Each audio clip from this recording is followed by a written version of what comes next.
JP, ano na ang progress ng North-South Commuter Railway Project? Ella, ayon sa Department of Transportation o DOTR, nasa higit 80% na ang completion rate ng DIPO ng North-South Commuter Railway Project sa Clark, Pampanga.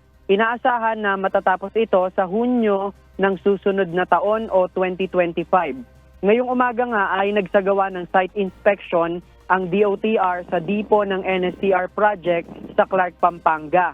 Kabilang sa mga pasilidad ng DIPO na pinuntahan ng DOTR ang training center kung saan dito isasagawa ang training sa mga empleyado ng tren. Gayon din ang OCC building o ang Operation Control Center. Ito yung pasilidad kung saan lahat ng kontrol ng tren mula sa Clark, Pampanga hanggang Calamba, Laguna ay nakakonekta. Ininspeksyon din ng DOTR ang workshop ng tren.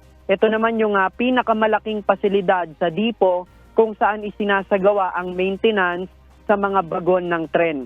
Ayon sa DOTR, nasa higit 80% na ang natatapos sa DIPO. Inaasahan namang magkakaroon ng partial operation ang NSTR mula Clark, Pampanga hanggang Valenzuela City sa 2027. Ang NSTR ang isa sa pinakamalaking railway project ng gobyerno na layong pagdugtungin ang biyahe mula Clark, Pampanga hanggang Calamba, Laguna.